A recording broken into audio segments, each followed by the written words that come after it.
What's up, everybody? Aaron here from Why We Love Horror with I don't know if we still call them special editions, but a review of The Severed Son, a new folk horror movie by debut feature-length director in Dean Puckett. Just came out, just came across my awareness here. It's label's 2024. I think it's just becoming more available now, starring Toby Stephens and Emma Appleton. Again, directed and written by Dean Puckett. Didn't know anything about this movie going in. I'm going to keep this one pretty broad. I don't think that I want to go into too deep of spoilers. I'll go into some minor spoilers here with just a general synopsis. But basically, this is a really solid folk horror movie I didn't know anything about going in, and I really dug it.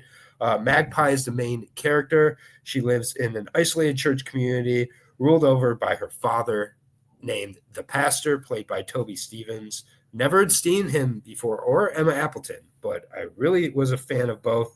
When a man is murdered, paranoia sets in, and people start to whisper about a strange beast that lives in the forest.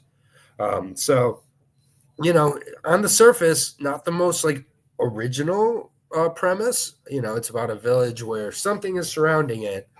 The Village, for example. Other movies definitely have done this, but this was done really effectively. The Beast, Beast, however you want to refer to it, I thought was a really good creature design. I'll say that much. I think they made the most of the budget here. I think the sets were really impressive. Cinematography overall, I thought was good. The acting was great. Emma Appleton as Magpie and Toby Stephens as the pastor are really good. I hadn't seen either one of them in anything before. Toby Stephens looks like he's been in mostly British stuff. Emma Appleton has been in Lola, another movie I haven't seen from 2022. And she was also uncredited in The Nun, as some random woman named Elena. So I see a lot of potential here in both.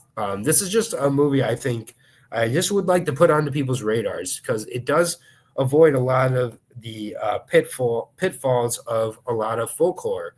One, it I think distinguishes itself.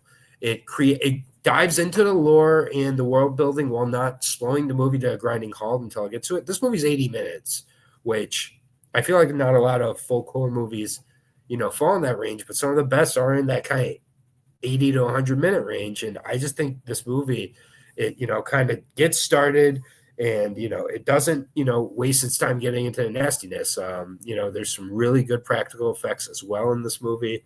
Brutal, gore, and, Magpie and her dynamic with the pastor, I think, is worth the price of admission here. This movie currently available on iTunes or other streaming as of now, but I do hope it gets more readily available. And that's the reason I don't want to go into a ton of detail here. More, this is just kind of one that I want to put onto people's radar. Again, the creature design of the Beast is really well done in this movie. They show it more than you'd think as well. Like a lot of times these smaller budget, or even not smaller budget movies, think like the less is more approach, kind of hold it back, Boogeyman, many others. But it does show the characters somewhat and maybe a little bit too much at times. I noticed a few, things at times the Beast seemed a little static, but does some damage in the meantime. But yeah, you because you get to see this creature so much, you do kind of know some of the flaws if you're watching. Slight nitpick, I would say, but overall, I feel that there's a lot of people who dig this one. If you're a fan of folk horror, I do think it's worth checking out. If you're not a fan of folk horror, I don't think this movie is going to change your opinion. There's not a lot more I want to say here, just because I do, again, want to avoid spoilers. This movie, I was the only one on my Letterboxd of followers who had watched it so far. So, I do think this one's still, kind of leaking out slowly. But I just wanted to put this out here to say it is worth watching. So it's grown on me as the day's gone on. And again, Emma Appleton, I think, is a talent to watch.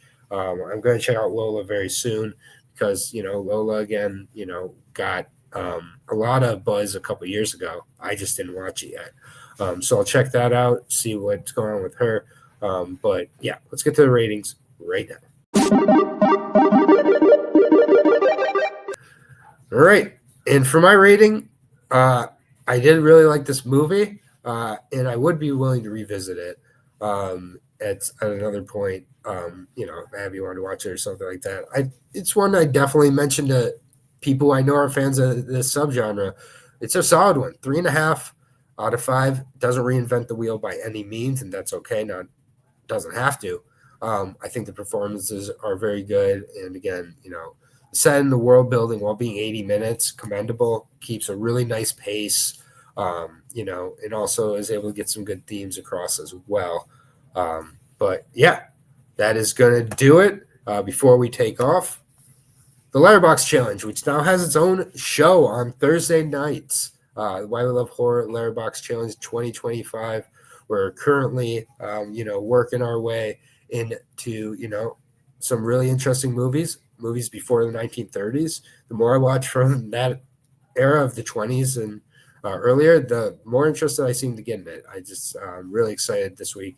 I picked Faust, for example, but really excited to talk about that. And join us over there, Letterboxd.com. Mondays, Why We Love Horror Versus with John and Will.